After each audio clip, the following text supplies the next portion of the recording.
नमस्कार दोस्तों, कैसे हो आप लोग? उम्मीद करता हूँ आप लोग बढ़िया होंगे, अच्छे होंगे।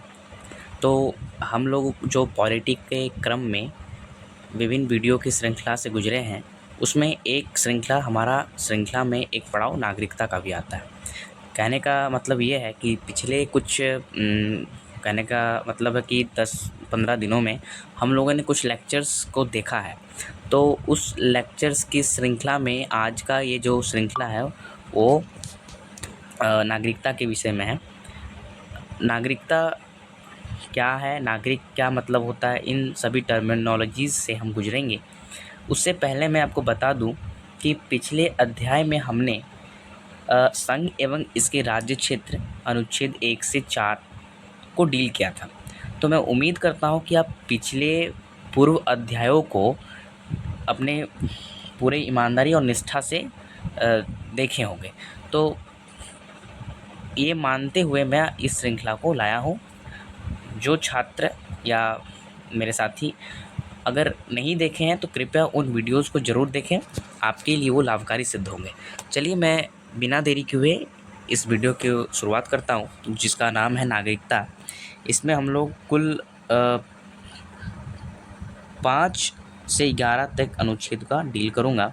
इसका ये पहला क्लास है दोस्तों, ये पहला क्लास है। इसके और भी क्लास आएंगे, मैंने और भी मतलब और एक पार्ट आएगा, बस क्लास 1 क्लास 2 करके हम लोग इसको समाप्त करेंगे। ठीक है, मैं उम्मीद करता हूँ कि आप सभी अच्छा, मैं एक बात बता दूँ, इस वीडियो में मैं अपना फेस रिवील कर दिया, यही मेरा फेस है। ठीक है, ऐसा ही कुछ दिखता हूँ मैं, आड़ा टेढ़ा। ठीक है चलिए कोई बात नहीं। नागरिकता का हम चैप्टर शुरू करते हैं, बहुत बात हो गई। ठीक है, चलिए दोस्तों, आप देख पा रहे हैं कि नागरिकता हम लोग पढ़ने वाले हैं। नागरिकता पढ़ने से पहले मैं आपको कुछ चीज़ें बता दूं कि नागरिकता का जो सिद्धांत है वो हम लोगों ने किस देश से ग्रहण किया है। तो आप जैसे ही जानते हैं, औपनिवेशिक शासन काल के दौरान जिस तरह की व्यवस्था हमारे भारत में प्रचलित थी, उन्हीं को हमने अधिकतर ग्रहण किया है। जैसे आपको पता है भारत शासन अधिनियम, उससे भी हम लोगों ने कई चीज़ लिए हैं। इसके अलावा मेन पार्ट शासन व्यवस्था जो है वो संसदीय शासन व्यवस्था है, पार्लियामेंट्री फॉर्म ऑफ गवर्नमेंट, जिसको हम लोगों ने ब्रिटेन से ही ग्रहण किया है। तो सेम उसी प्रकार हम इसमें भी देखेंगे कि एकल नागरिकता का जो विषय में हम लिए हैं वो हम ब्रिटिश से लिए हैं। और इसका अगर हम सूत्र को और एक आगे बढ़ाएं तो हमें ये देखने को मिलेगा कि एकल नागरिकता और दोहरी नागरिकता में क्या फ़र्क है। जैसा कि हम जानते हैं, भारत में एकल नागरिकता है, ठीक है। दोहरी नागरिकता भी कहीं कहीं होती है, लेकिन दोहरी नागरिकता और एकल नागरिकता में फ़र्क समझना अनिवार्य है। एकल नागरिकता का वो प्रकार है जिसमें हमें एक ही स्तर पर नागरिकता ग्रहण करने की आवश्यकता होती है। मतलब केंद्र और राज्य स्तर पर विभिन्न नागरिकता की आवश्यकता नहीं है। हम अगर एक सामान्य सरकार जो केंद्र सरकार है उसका नागरिकता अगर लेके रखें तो वो एकल नागरिकता कहलाएगा। वहीं अगर दूसरी अगर मैं बात करूं, जैसे संघीय व्यवस्था है भारत में, तो उसमें विभिन्न लेवल्स पे गवर्नमेंट होती है। जैसे केंद्र पर हम जानते हैं सेंट्रल गवर्नमेंट या यूनियन गवर्नमेंट, फिर स्टेट गवर्नमेंट और फिर लोकल ऑटोनॉमी होता है। लोकल ऑटोनॉमी में मैं चर्चा नहीं करूँगा। तो इसके स्तर पर अलग सिटीजनशिप होती है और इसमें अलग सिटीजनशिप होती है। किसमें? ये दोहरी नागरिकता के विषय का बात है। लेकिन एकल नागरिकता में केवल सेंट्रल लेवल पे ही यानी यूनियन लेवल पे ही हमें केंद्रीय लेवल पे ही खाली नागरिकता की आवश्यकता होती है। तो मैं उम्मीद करता हूँ आप इस पॉइंट को भली भांति रूबरू हो चुके हैं। चलिए मैं अब आगे थोड़ा बढ़ूँ तो नागरिकता का संविधान में उल्लेख भाग 2 में मिलता है। भाग 2 और अनुच्छेद जो है इसका आर्टिकल 5 to 11 में जिक्र है। दोस्तों, मैं आपको इन सभी टॉपिक्स को पढ़ाने से पहले इन सबको पढ़ा चुका हूँ। इनके आगे बढ़ने से पहले मैं आपको एक राज्य मैं बता दूँ। राज्य का तात्पर्य हमारे जैसे राज्य है उस तरह राज्य से यहाँ पर बात नहीं कर रहा हूँ। जब मैं राज्य की बात करूँ, अब समझ जाइएगा कि मैं देश की बात कर रहा हूँ। तो एक देश यानी कि एक राज्य के बनने निर्माण के लिए आवश्यक तत्व कौन कौन से हैं, एक राज्य बनेंगे कैसे, तो इसके लिए मैं आपको एक मतलब अनेकों छात्रों या मेरे साथियों को ये मालूम होगा कि राज्य के बनने निर्माण के लिए आवश्यक तत्व क्या क्या है। जैसे भू क्षेत्र होना चाहिए। पहला क्राइटेरिया तो यही है कि भू क्षेत्र होना आवश्यक है, यानी क्षेत्रफल होना चाहिए। दूसरा है जनसंख्या होनी चाहिए, जनसंख्या होनी चाहिए। तीसरा है सरकार होनी चाहिए, उस राज्य का सरकार होनी चाहिए, यानी उस देश का सरकार होनी चाहिए। और जनसंख्या होनी चाहिए और भू क्षेत्र होना चाहिए। और क्या होना चाहिए, वो सरकार कैसा हो, वो नहीं, वो राज्य कैसा हो, संप्रभु हो। कैसा हो, संप्रभु। संप्रभु का मतलब किसी को नहीं पता तो मैं बता देता हूँ कि वैसा देश जो अपने निर्णय लेने के लिए बाह्य तथा आंतरिक मामलों, जो किसी आंतरिक और बाह्य निर्णय लेने में स्वतंत्र है, यानी कि आज़ाद है। वो निर्णय लेने के लिए आंतरिक या बाह्य रूप से दबा हुआ नहीं है, किसी के अधीन नहीं है। मतलब अगर भारत सरकार को कोई कानून बनाना हो तो क्या वो अमेरिका सरकार से पूछेगी? नहीं पूछेगी, क्योंकि हम लोग सॉवरेन कंट्री के गिनती में आते हैं। चलिए, हालांकि संप्रभु हम तभी बने जब देश आज़ाद हुआ 15 अगस्त 1947। कुछ टर्मिनोलॉजी टू से की शब्दावली होते हैं जिन्हें समझना अत्यंत आवश्यक है। ठीक है, चलिए आगे बढ़ते हैं बिना देरी किए हुए, बहुत हो गई बातें। देखिए, एक राज्य बनने के लिए हमें भू क्षेत्र यानी लैंड, पॉपुलेशन यानी जनसंख्या, और सरकार और संप्रभु सॉवरेनिटी की आवश्यकता होती है। इन चारों से ही हमारा राज्य का फॉर्मेशन हो जाता है, निर्माण हो जाता है। ठीक है, अब किन्हीं एक का भी अगर आप नहीं करेंगे, जैसे जनसंख्या नहीं हो, तो फिर भू क्षेत्र, सरकार, संप्रभु राष्ट्र की क्या आवश्यकता है। भू क्षेत्र नहीं हो तो ये तीनों फिर कैसे इस्टेब्लिश होगा, या सरकार नहीं होगी तो फिर शासन कौन, फिर तो हमको लग रहा है डिक्टेटरशिप आ जाएगा। संप्रभु नहीं रहेगा तो फिर मतलब कि देश होने का मतलब ही क्या है। ठीक है, चलिए अब कुछ टर्म्स हैं, जैसे नागरिकता और दोनों एक ही लिखा गया है।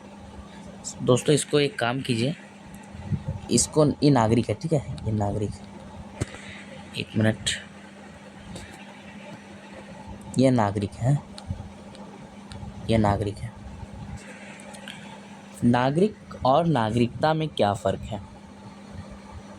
देखिए, नागरिक का अर्थ है कि एक ऐसा व्यक्ति जो किसी संप्रभु राष्ट्र के प्रति निष्ठा रखता है तथा उसके संरक्षण का हकदार है। मैं इस बात का बताने का या व्याख्या करने का मैं प्रयास कर रहा हूँ कि नागरिकता का मतलब होता है जो संप्रभु राष्ट्र के प्रति निष्ठा का मतलब क्या होता है कि अपने देश, अपने मुल्क के लिए वो मर मिटने को तैयार है, अपने जान को कुर्बान करने के लिए तत्पर है। लेकिन क्या उस राष्ट्र का ये कर्तव्य नहीं बनता होगा कि उसका संरक्षण करे? आंसर है हाँ। अगर वो कोई व्यक्ति ए है, अगर वो अपने देश के प्रति निष्ठा यानी कि अपने देश के लिए मर मिटने को तत्पर है, तो क्या वो उस देश से अपने संरक्षण का क्वेश्चन उठा ही सकता है ना। यानी अगर वो देश के लिए चाह रखता है, निष्ठा रखता है कि हम देश को बचाने, उसके संरक्षण में मैं तत्पर हूँ, तो देश को भी उसके संरक्षण का हकदार हूँ। ठीक है। इसका साधारण भाषा में मैं ये कहूँ कि नागरिक का मतलब वही होता है जिसके पास समस्त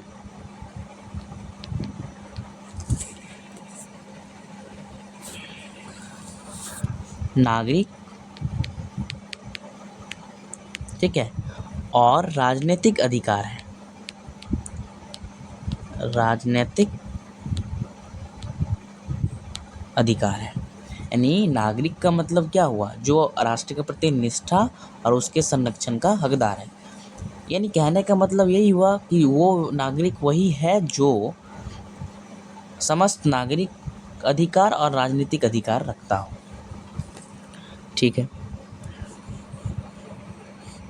जो व्यक्ति है, इसमें कहा गया ये व्यक्ति अगर नागरिक है उस देश का, किसी पर्टिकुलर देश का वो नागरिक है, तो उस देश से सारे नागरिक अधिकार और सारे राजनीतिक अधिकार उसके पास होंगे। नागरिक होने का यही मतलब है। अगर नहीं है तो मतलब नागरिक नहीं है। ठीक है। अब और एक शब्दावली है जिसका नाम है नागरिकता। नागरिकता का मतलब है एक व्यक्ति और एक विशेष देश के बीच संबंध। एक व्यक्ति की जगह आप अपने को फिट करके देखिए। एक विशेष देश और एक व्यक्ति क्या होता है, नागरिकता एक व्यक्ति और एक विशेष देश के बीच संबंध। मान ले एक कोई व्यक्ति है और इंडिया हमारा देश है, तो इनके बीच कोई एक संबंध है। ठीक है। संबंध कहने का तात्पर्य है वो उस देश का निवासी है, अपने देश के लिए एक स्थायी आवास है, उसके देश में, उस पर्टिकुलर देश में, उस विशेष देश में उसको रहने के लिए एक अस्थायी आवास और इच्छा है कि मैं इस देश में रहूँगा, तो उस देश का नागरिक कहलाएगा। इसका हम लोग अधिवास भी कहते हैं, आगे देखेंगे इसको, रेसिडेंट। ठीक है। तो मैं उम्मीद करता हूँ ये जो दोनों शब्दावली है नागरिक और नागरिकता, मैं इसको कह देता हूँ कि ये नागरिक है। ठीक है, ये गलत टाइप हो गया है। चलिए, तो मुझे यकीन है कि आप इस PDF के पेज को भली भांति रूबरू हो गए होंगे। जैसे एकल नागरिकता ब्रिटेन से लिया है, नहीं लिखा हूँ, आप ब्रैकेट में लिख सकते हैं। पार्ट 2 है, आर्टिकल 5 to 11 है, अनुच्छेद और भाग 2। नागरिक क्या होता है कि जो एक व्यक्ति अपने देश के प्रति निष्ठा और संरक्षण का हकदार होता है। नागरिकता जो एक व्यक्ति और एक देश के बीच विशेष संबंध को उजागर करता है। चलिए, मैं उम्मीद करता हूँ ये स्लाइड आपको याद हो गए होंगे। पढ़ने के समांतर ही इसको आपके दिमाग में इंस्टिल हो जाने चाहिए, ताकि आपको आगे जाकर इसे पुनः रिवीजन करने की आवश्यकता ना पड़े। ठीक है, चलिए हम आगे की ओर बढ़ते हैं। अब प्रश्न उठता है हमारे सामने, ये प्रश्न भी सामने उभर करके आता है कि नागरिक हम किसे कहेंगे, नागरिकता किसके किसके पास होगी, नागरिक हम किसे कहेंगे, किसके किसके पास होगी नागरिकता, दोनों एक ही सवाल है या प्रश्न है। चलिए हम देखते हैं कि एक भारत के निवासी कौन कौन होंगे। अब हम देश के से यानी कि देश से स्थानांतरण कर भारत में आ चुके हैं, तो मुझे यकीन होगा कि आप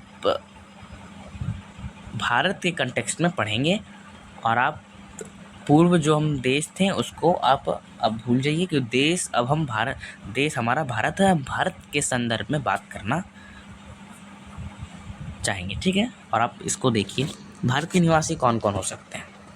एक तो वो जो भारत के निवासी है, जो जन्म से या जिनके माता पिता या कह सकते हैं जो मतलब संविधान बनने से पहले आया हो, वो हमारे नागरिक होंगे देश के। ठीक है। दूसरा में हम देखते हैं भारत के निवासी एक नागरिक होंगे, दूसरे होंगे विदेशी, जो किसी विशेष लक्ष्य को लक्षित करके भारत आए। जैसे वीज़ा के तहत कोई पढ़ाई करने, कोई किसी विशेष कह सकते हैं विशेष कार्य के लिए अगर भारत आया हो, जिसके लिए उसको वीज़ा हासिल करके उस देश में आना होता है, यानी कि इंडिया में, तो वीज़ा भी एक लिमिटेड, एक सीमित समय के लिए ही होता है। अगर कहने का मतलब ये है, अगर कोई छात्र 3 वर्ष के लिए शिक्षा ग्रहण करने आया है तो उस 3 साल के भीतर ही वो उसका वीज़ा वैलिड है, वैध है। अन्यथा जब 3 साल पूर्ण हो जाएगी तो वो एक्सपायर हो जाएगी, उसका वीज़ा एक्सपायर हो जाएगी। और वीज़ा एक्सपायर होने का मतलब ये है कि उससे अपने देश, अपने प्रदेश पुनः लौटना होगा। कहने का आशय आप समझ चुके होंगे, मुझे उम्मीद है। अब तीसरे में आता है, हाँ, विदेश। अब देखिए, विदेशी भी कौन कौन हो सकते हैं? मित्र राष्ट्र के और शत्रु देशों के, दोनों तरह के हमारे पास विदेशी हो सकते हैं। ठीक है, पहला तो हम लोग चर्चा कर चुके हैं, दूसरा विदेशी देखें, तीसरा कौन हो सकता है? शरणार्थी।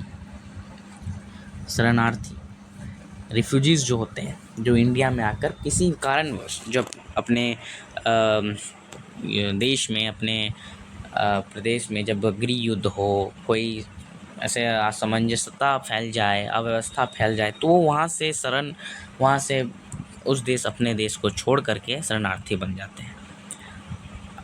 जैसे तिब्बत में हमको पता है दलाई लामा भारत आए थे, उनको हिमाचल प्रदेश का एक छोटा सा कस्बा दिया या शहर दिया गया था रहने के लिए। और इसके लिए उसको भारत सरकार से अपील करना पड़ता है। जब भारत सरकार उसे शरण दे देते हैं तो ठीक है। अब देखिए, शरणार्थी भी 2 प्रकार के हो सकते हैं, अस्थाई और अस्थाई। आपको मालूम होगा, जब श्रीलंका में गृह युद्ध हो रहा था तो वहाँ से भी बहुत कोई लोग भारत की ओर मूव किए थे, भारत की ओर विस्थापित किए थे। खैर, वो सब तो है, लेकिन हम यहाँ मुख्य जो बिंदु है वो ये है कि हम नागरिकता भारत के निवासी कौन कौन होंगे उनको हम डील करेंगे। सॉरी, नागरिकता हम बार बार हेडिंग कर रहे हैं, भारत के निवासी कौन कौन होंगे ये पॉइंट है हमारा। ठीक है, भारत के निवासी नागरिक जो हम लोग पहले से रह रहे हैं हमारे देश में, जैसे हम लोग भी हैं। विदेशी में ये दोनों, और शरणार्थी में जो अस्थाई परमानेंटली रह जाए। तो शरणार्थी भी 2 प्रकार के हो सकते हैं, अस्थाई और अस्थाई, यानी परमानेंट और एक टेम्परेरी। अब चौथा जो है ये बहुत इम्पोर्टेंट है, यही बहुत ज़्यादा होता है, अवैध प्रवासी, जो गलत तरीके से फर्जी डॉक्यूमेंट के तहत भारत आ जाते हैं, उन्हें अवैध प्रवासी कहेंगे। अवैध प्रवासी में कहीं ना कहीं ये लोग भी आ जाते हैं, विदेशी भी। क्या होता है, इनका वीज़ा होता है 3 साल के लिए, ये लोग उससे कई समय तक यहाँ पर निवास करते हैं, तो इस स्थिति में उन्हें भी इसी कैटेगरी में रखा जाएगा, अवैध प्रवासी। जो गलत, अवैध का मतलब होता है इनवैलिड इमिग्रेंट जो बोल सकते हैं, जो गलत तरीके से अपने देश से समुद्री मार्ग या किसी मार्ग के तहत आ जाए तो उसे अवैध प्रवासी कहेंगे। ठीक है, तो मैं उम्मीद करता हूँ कि भारत के निवासी कौन कौन होंगे, नागरिक, विदेशी और शरणार्थी और अवैध प्रवासी, ये 4 पॉइंट हैं। ठीक है, अब हम बिना देरी किए हुए मेन पॉइंट, अपने जो भी अनुच्छेद है उन पर डील करते हैं। चलिए, तो अब हम देखते हैं संविधान के जो 5 से 11 तक के अनुच्छेद हैं, उसमें जो बात की गई है नागरिकता के विषय में, उन सभी पर हम प्रकाश डालने का प्रयास करेंगे। तो हम आर्टिकल 5 से इसका शुरुआत करेंगे और आर्टिकल 11 तक इस वीडियो की समाप्ति तक हम बने रहेंगे। चलिए, संविधान जो 5 में, यानी कि अनुच्छेद 5 में जो कहा गया है, वो कहा गया कि संविधान के प्रारंभ में नागरिकता। आप लोग मुझे बताएंगे कि संविधान लागू कब हुआ था? 26 जनवरी 1950, यानी संविधान के लागू होने के पूर्व से ही नागरिकता की बात की गई है। संविधान लागू होने के पूर्व से ही नागरिकता की बात की गई है। तो जो संविधान के प्रारंभ में नागरिकता होगी वो अधिवास के आधार पर होगी। ठीक है, अधिवास के आधार पर होगा। अधिवास से आप क्या समझते हैं, ये बात इम्पोर्टेंट है। अधिवास का मतलब होता है वो व्यक्ति जिसके पास जैसे देश में, हमारे भारत में अस्थाई आवास है,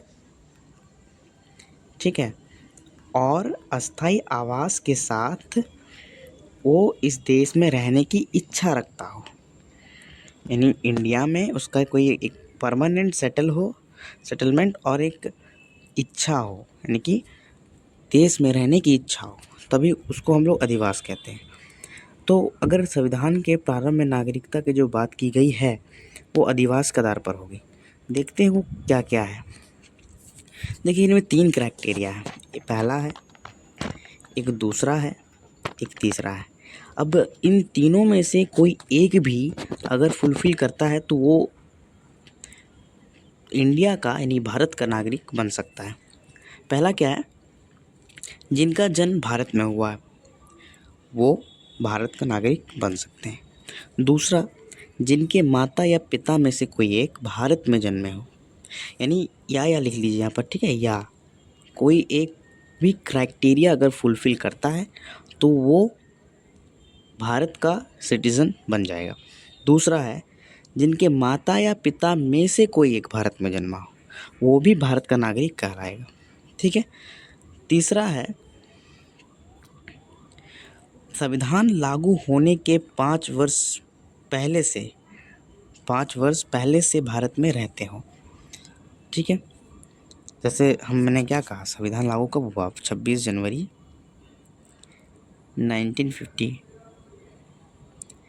तो इस तिथि से जो पहले 5 वर्ष पहले से, यानी 1945 से रहता हो, वो भारत का नागरिक होगा। जैसे मैं कहूँ, जो भारत में जब अंग्रेज थे तो आंदोलन में भाग ले करके यहाँ पर बसे, तो वो लोग भी इस देश का नागरिक बन सकते हैं। सॉरी। अब देखिए, इसमें मुख्य बातें क्या थी कि संविधान के प्रारंभ से, यानी 26 जनवरी 1950 के पूर्व अधिवास के आधार पर भारत का नागरिक हो सकते हैं। कौन कौन? वो जिसका जन्म भारत में हुआ है, जैसे हम सभी का जन्म भारत में ही हुआ होगा, नो डाउट। और माता या पिता, अगर वो खुद भी नहीं जन्मा हो ना, तो या माता या पिता कोई एक भारत में जन्मा है तो भी वो भारत का नागरिक होगा। अब तीसरा है, संविधान लागू होने के 5 वर्ष पहले, यानी 1950 में जब लागू हुआ, उससे पहले 1945 में से अगर वो यहाँ भारत में है तो वो इस देश का नागरिक बन सकता है, यानी भारत का नागरिक बन सकता है। जैसे हम इसका उदाहरण दूँ तो एनी बेसेंट, जो कांग्रेस की अध्यक्ष रही है, वो भी भारत का नागरिक थी। तो वो आयरिश महिला ना, फिर भी भारत में उनको ऐसा स्थिति था। चलिए अब देखते हैं आर्टिकल 6। उम्मीद करता हूँ आपको ये तीनों समझ में आ गया होगा। मैं फिर कह रहा हूँ, यहाँ या लगा लीजिएगा, क्योंकि तीनों फुलफ़िल करने की ज़रूरत नहीं है। किसी एक को भी, हर कोई में से कोई ए व्यक्ति है, अगर तीनों में से किसी एक क्राइटेरिया को भी फुलफ़िल करता है तो इंडिया का सिटीज़न होगा। नेक्स्ट है विभाजन, यानी आर्टिकल 6 में बात की गई विभाजन के विषय में। एक मिनट दोस्तों। हाँ, देखिए, आर्टिकल 6 में है कि जो लोग पाकिस्तान से भारत आते हैं तो वे भारतीय नागरिक होंगे।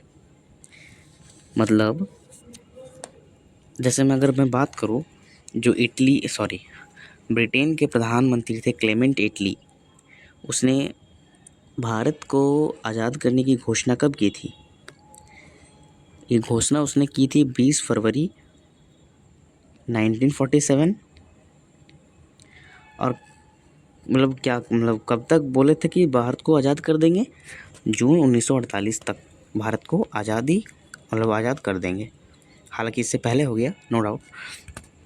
लेकिन जब एटली का जब ये डिस्क्लेमर, यानी कि घोषणा हुआ, कब हुआ? 20 फरवरी को। और क्या कहा कि जून 1948 तक भारत को आज़ाद कर देंगे।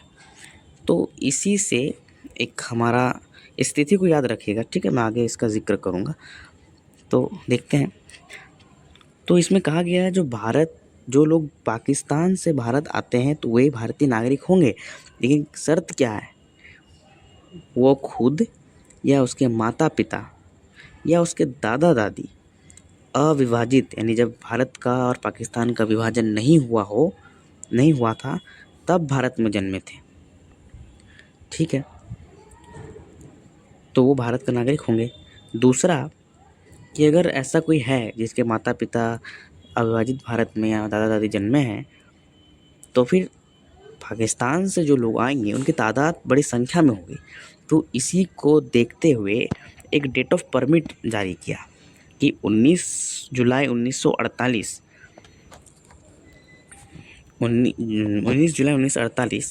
के बाद आने वाले व्यक्ति को आवेदन करना होगा। क्या कहा गया?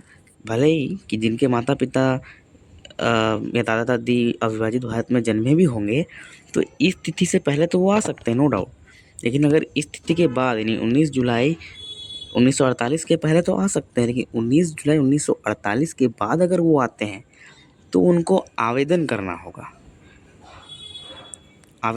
होगा और जो उन अधिकारी होंगे उनको 6 महीना निवास की शर्त देगा कि आप आवेदन कीजिए और 6 महीना भारत में आपको रहना होगा। अब 6 महीना रहने के बाद आपका पंजीकरण होगा। अब पंजीकरण में अगर आपका एक्सेप्ट होता है, वो जो ऑफिसर्स होंगे, अगर अधिकारी आपको एक्सेप्टेंस दे देते हैं तो आप उस देश का यानी भारत का नागरिक बन सकते हैं, अन्यथा आपको पुनः लौटना पड़ेगा। हाँ, भले ही ये सुनिश्चित करना होगा कि उनको ये स्वायत्त अधिकार दिया जाए कि किनको वो भारत का नागरिक करेंगे और किनको नहीं करेंगे, किनको, ऑफिसर्स को, ठीक है। तो पहले में हम लोगों ने क्या देखा कि भारत में जो लोग रहते हैं, ठीक है, भारत में जो लोग अंदर ही रहते हैं उनके विषय में 5 में चर्चा किया। जो पाकिस्तान में हैं, पाकिस्तान टू इंडिया आए, उनके लिए 6 में बात की। अच्छा, एक बार क्या बात की बता देता हूँ। देखो, पाकिस्तान से जो भारत आते हैं वे भी भारतीय नागरिक होंगे, लेकिन शर्त क्या है कि उनके माता पिता दादा दादी अविभाजित भारत में जन्मे हों। दूसरा, 19 जुलाई 1948 के बाद आने वाले व्यक्तियों को आवेदन करना होगा। यानी इसके पहले आता है तो ठीक है, लेकिन तादाद बढ़ने की स्थिति उत्पन्न ना हो, क्योंकि यहाँ से तो सभी आ जाएंगे ना फिर अगर ऐसा हुआ तो। इसीलिए एक डेट ऑफ परमिट जारी किया गया कि इसके बाद अगर कोई आएगा तो उसको आवेदन अप्लाई करना होगा और 6 माह निवास करना होगा। अगर इसके बावजूद भी मतलब अप्लाई करना और 6 महीना निवास करना और पंजीकरण में एक्सेप्टेंस मिला तो वो ऑफिसर्स आपको इंडिया का सिटीज़न बना देगा। उम्मीद करता हूँ आर्टिकल 5 एंड आर्टिकल 6 से आप रूबरू परिचित हो चुके होंगे। अब हम next 7, 8 article number 7 and article number 8 पे चर्चा करते हैं। चलिए 2 मिनट। तो दोस्तों, 5 और 6 अनुच्छेद देखने के बाद हम अनुच्छेद नंबर 7 और अनुच्छेद संख्या 8 पर विशेष चर्चा करने का प्रयास करेंगे। देखिए, अब आर्टिकल 7 में क्या कहा गया है कि देखिए, आर्टिकल 5 में क्या था, जो इंडिया के अंदर ही रहता हो। आर्टिकल 6 में क्या है, पाक टू इंडिया यानी पाकिस्तान टू इंडिया। और आर्टिकल 7 में है जो इंडिया टू पाकिस्तान जाए और फिर पुनः इंडिया आ जाए। इंडिया टू पाकिस्तान गया, फिर पुनः इंडिया आ गया, ठीक है। इस पर क्या देखते हैं, 1 मिनट। हाँ, तो जो लोग भारत से पाकिस्तान चले गए और पुनः भारत वापस आए वे भारतीय नागरिक होंगे। है कि पहले भारत थे, कि मान लीजिए उनके रिश्तेदार या उनके सभी सगे संबंधी चले गए हैं वो पाकिस्तान, तो वो भी सोचे कि हम यहाँ पर रह के क्या करेंगे, तो वो भारत छोड़ कर के पाकिस्तान गए। लेकिन जब पाकिस्तान गए, वहाँ की व्यवस्थाएं, वहाँ की जो भौगोलिक स्थितियाँ या अन्य कारण से वे वहाँ पर रहना पसंद नहीं किया और वापस आने की इच्छुक हुए। तो इस स्थिति में जब वो वापस आए तो उनके लिए क्या, वो भारतीय नागरिक नहीं हो सकते हैं, लेकिन अभी इस पे गौर ना कीजिएगा, ठीक है। अभी इस पे गौर ना कीजिएगा, इस पे अभी चर्चा होगी।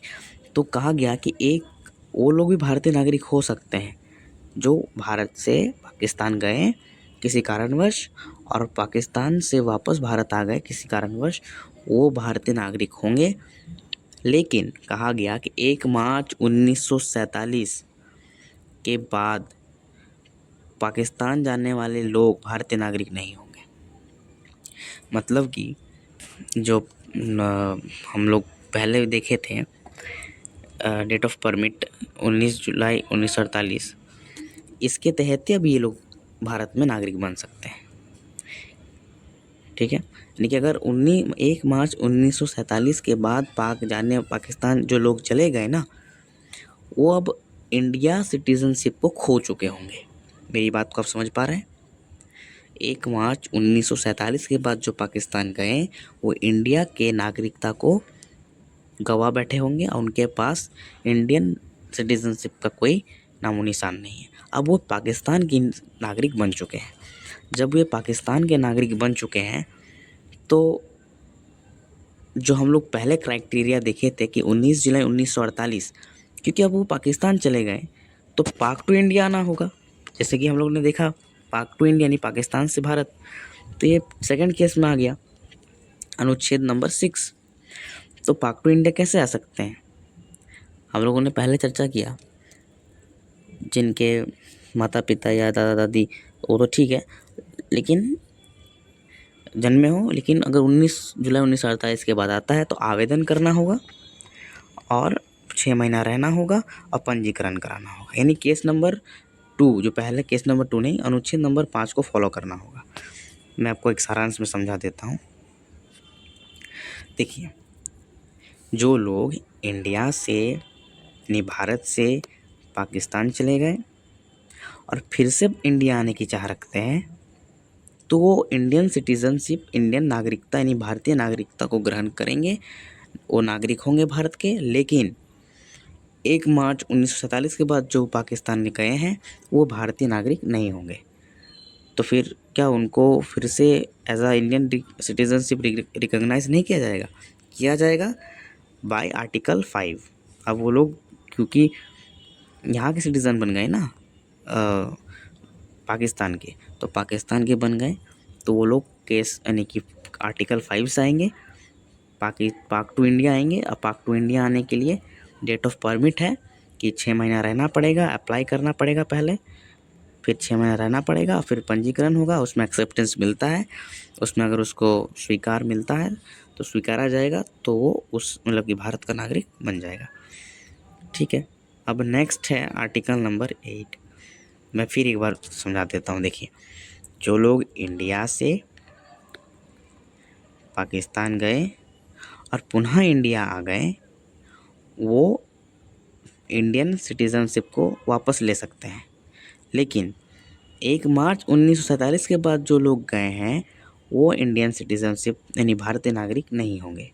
फिर नहीं होंगे तो क्या फिर से वो इंडियन सिटीजनशिप यानी भारतीय नागरिक नहीं बन सकते? बन सकते हैं बाय आर्टिकल 5। आर्टिकल 5 आप पढ़ चुके हैं, क्या है उसको याद कीजिए। याद करना क्या आर्टिकल 5 में था कि जिनके माता पिता या दादा दादी या वो खुद भारत में जन्मा हो, तो वो भारत आ सकता है या भारत का नागरिक बन सकता है। लेकिन इसमें तादाद बढ़ जाएगा, इसलिए एक डेट ऑफ परमिट जारी किया गया कि एक पर्टिकुलर यानी 19 जुलाई 1948 के बाद जो आएगा उसको अप्लाई और 6 महीना की निवास और रजिस्ट्रेशन कराना होगा, जिसके बाद अगर उसको एक्सेप्टेंस मिलता है तो वो भारतीय नागरिक होंगे, अन्यथा नहीं होंगे। ठीक है, आर्टिकल 7 पर एक गहन अध्ययन करने के बाद हम आर्टिकल नंबर एक मिनट दोस्तों, ये हाँ, आर्टिकल नंबर 8 पे देखते हैं। अब इसमें है आर्टिकल 8 में भारतीय मूल के व्यक्ति, इसमें आर्टिकल 8 में है भारतीय मूल के व्यक्ति। भारतीय मूल के व्यक्ति हुआ क्या इसमें, मतलब हुआ क्या, देखिए, विदेश में रहने वाले भारतीय उद्भव के व्यक्तियों को नागरिकता देगा। यानी जो लोग भारत में कभी थे या उनके पूर्वज थे, जैसे मान लीजिए जब भारत में अंग्रेज आए या उससे पहले जो मुगल्स थे, तो उनके चक्कर में उनके चुंगल में वो ना फंस जाए, तो वो विदेश चले गए। जैसे अमेरिका चले गए, कनाडा चले गए। तो क्या हुआ, चूँकि भारत में उनका कोई व्यवसाय होगा, कोई मतलब कोई बिज़नेस करता होगा, तो अपने व्यवसाय उनको लगा होगा कि अगर अंग्रेज आएंगे तो हमारा व्यवसाय को कैप्चर कर लेंगे, तो उनके उस डर से वो लोग भारत को छोड़ करके विदेश अब्रॉड चले गए। तो क्या विदेश जाने के क्रम में अगर उनको वापस, जब देश आज़ाद हो गया 1947 को, तो उसके बाद उनको वापस भारतीय सिटीजनशिप यानी भारतीय नागरिकता को ग्रहण करना अगर होगा, तो वो कैसे करेंगे? साफ बात है कि अगर वो भारतीय उद्भव के लोग यानी भारतीय मूल के लोग हैं, तो वो नागरिक बन सकते हैं। शर्त क्या, कुछ नहीं, उनके पूर्वज में से कोई हो, पूर्वज में से कोई भारतीय हो, जैसे उनके दादा दादी, इस पीढ़ी की बात नहीं होती कि एक पीढ़ी दो पीढ़ी, कोई भी अगर पूर्वज में से, फोर फादर में, एंसेस्टर में से उनके पूर्वज कोई अगर भारतीय रहे होंगे, तो वो भी इंडियन यानी कि भारतीय नागरिक बन सकते हैं। ठीक है, हालांकि इसके लिए कुछ प्रूफ, कुछ आइडेंटिफिकेशन की ज़रूरत पड़ सकती है। अब करेंगे कैसे? इनको आवेदन करना होगा। कैसे आवेदन करेंगे? आपको एम्बेसीज पता है? एम्बेसीज क्या करता है? दो देशों के बीच संबंध बनाता है। ठीक है, तो एम्बेसीज जो होते हैं, जैसे मान लीजिए कोई व्यक्ति कनाडा चला गया होगा कभी, तो कनाडा में जो एम्बेसीज है उनके सामने अप्लाई करना होगा। नहीं अप्लाई करते हैं तो आपको इंडिया आके अप्लाई करना होगा, यहाँ से आपको ज़रूर मिलेगा। बस शर्त क्या है, कुछ प्रूफ होना चाहिए, आइडेंटिफिकेशन होना चाहिए जो ये आपका सिद्ध करता हो, हाँ आपके भी पूर्वज कभी भारतीय हो रहे थे, तब आप इंडियन यानी भारतीय नागरिक बन सकते हैं। तो आर्टिकल 8 में क्या बात हुई? विदेश में रहने वाले भारतीय उद्भव के व्यक्तियों को नागरिकता देगा। शर्त क्या है? पूर्वज में कोई भारतीय हो। आवेदन करना होगा। करना कैसे है? आवेदन करना होगा बस। यानी जो लोग भारत से कभी भारत को छोड़ करके चले गए, तो वो भी नागरिक बन सकते हैं भारत के, बशर्ते उनके पूर्वज में से कोई भारतीय रहा हो। ठीक है, अब उम्मीद करता हूँ आपको ये आर्टिकल नंबर 8 यानी अनुच्छेद 8 आपको रूबरू हो गए होंगे। अब आगे बढ़ता हूँ। तो आर्टिकल 9, 10 और 11 हम एक साथ देखेंगे। अनुच्छेद 9 में बात की गई है कि जो व्यक्ति स्वेच्छा से यानी कि अपनी इच्छा से ही अन्य देश की नागरिकता ग्रहण करेगा, यानी जो व्यक्ति स्वेच्छा से अन्य देश की नागरिकता ग्रहण करेगा, उसकी भारतीय नागरिकता उसी समय से समाप्त हो जाएगी। ठीक है, ये बहुत असाधारण मुझे तो प्रतीत हो रहा कि आपको इसमें कोई कठिनाइयाँ का सामना नहीं करना होगा इस कथन को पढ़कर, कि जो व्यक्ति स्वेच्छा से, मान लीजिए ए व्यक्ति है कोई, इंडियन सिटीजनशिप को, अभी इंडियन सिटीजनशिप उसका है ही, लेकिन वो कनाडा में जा कर के कनाडा सिटीजनशिप ले लिया, तो इस स्थिति में उसका इंडियन सिटीजनशिप ख़त्म हो जाएगा उसी समय से। ठीक है, आप मेरी बात समझ रहे होंगे, मुझे उम्मीद है। मैंने क्या कहा कि कोई व्यक्ति जो खुद की इच्छा से, कोई उसके साथ ज़बरदस्ती नहीं कर रहा है, फिर भी वो किसी कनाडा मतलब कोई विदेश के नागरिकता ग्रहण कर लेता है किसी और देश के, तो इंडियन सिटीजनशिप उसके उसी समय से समाप्त हो जाएगी। ठीक है, ये इजी था। आर्टिकल 10 में है संविधान प्रारंभ के समय बने। हाँ, अब देखिए, चूँकि कॉन्स्टिट्यूशन मेकर्स यानी संविधान निर्माताओं को ये डर था कि जिनको हम अभी नागरिक बना रहे हैं संविधान के, नागरिक बना रहे हैं भारत के, तो कहीं ऐसा ना हो कि भविष्य में इनका नागरिकता छीन ली जाए। तो इस डर से एक प्रावधान किया गया संविधान में आर्टिकल 10 के तहत कि संविधान प्रारंभ यानी 26 जनवरी 1950 के पहले से जो नागरिक बन गए हैं वो आगे भी भारतीय नागरिक बने रहेंगे। ठीक है, मतलब हम अपने तरीके से कुछ और उसमें नहीं कर सकते, अपने तरीके से, अपने ज़ोर ज़बरदस्ती उनको हटा नहीं सकते, ठीक है। लेकिन इसके उल्टा एक एक्सेप्शन आ जाता है कि इनको अधिक संविधान आर्टिकल 11 जो है संसद को पावर भी देता है। पहले आर्टिकल 10 में क्या बात है, कुछ समझ में आया या नहीं, मुझे ये आपको कंफर्मेशन चाहिए। नहीं तो मैं एक बार फिर रिपीट करता हूँ। देखिए 26 जनवरी, ठीक है, 1950 संविधान लागू हुआ था। तो संविधान प्रारंभ के समय बने नागरिक, संविधान प्रारंभ होने से पूर्व ही जो नागरिक बन गए हैं भारत के, वो आगे भी भारतीय नागरिक बने रहेंगे, ठीक है। मेरी बात समझ रहे हैं, ठीक है। अब आर्टिकल 10 में है 11 में लास्ट ही है, नागरिकता के अर्जन या समाप्ति की विधि बनाने की शक्ति संसद के पास होगी। अब मुझे एक बात बताइए, अगर मुझे किसी को 2024 में या 25 अभी चल रहा है, 2025 में किसी को नागरिकता भारत का देना होगा, कैसे देंगे? प्रश्न ये है कि किसी को अगर मुझे भारतीय नागरिकता देना होगा 2025 में तो कैसे देंगे? तो इसके लिए हम क्या संविधान का सहारा ले सकते हैं? नहीं। ये सब जितने भी आपने अध्ययन किया आर्टिकल 5 to 11, ये संविधान के प्रारंभ के समय की नागरिकता की बात की गई है। अभी आप इनके माध्यम से नागरिकता नहीं दे सकते, तो फिर कैसे दे सकते हैं? तो आर्टिकल 11 की सहायता से दे सकते हैं, मतलब इसके तहत नहीं दे सकते, लेकिन इसके तहत जो लॉज यानी कि नियम या जो कानून लाए गए हैं, उस कानून के तहत आप उसको नागरिकता दे सकते हैं अभी के समय में, यानी 2025 में, ठीक है। जैसे 1955 में नागरिक अधिनियम जो आया था, ठीक है, जिसका संशोधन भी हुआ 6 बार, उस पर मैं कल डिस्कशन करूँगा, ठीक है। तो नागरिकता के अर्जन, नागरिकता भारत का नागरिक कोई कैसे बनेगा, उसको अर्जन कह रहा है, और कोई नागरिक को ख़त्म कैसे करेंगे, उसको समाप्ति कह रहा है। तो नागरिकता के अर्जन कि नागरिक कैसे बनेंगे और नागरिकता कैसे ख़त्म होगी, उस चीज़ का विधि यानी कानून, लॉ बनाने की शक्ति संसद के पास है, संसद के पास। लेकिन सवाल, प्रश्न यही उभरता है, अभी मैंने कहा कि इनके माध्यम से हम किसी को नागरिकता नहीं दे सकते 2025 में। ये जो भी हम लोगों ने अभी पढ़ा 5 to 11, ये सब संविधान बनने के प्रारंभ से थे, ठीक है।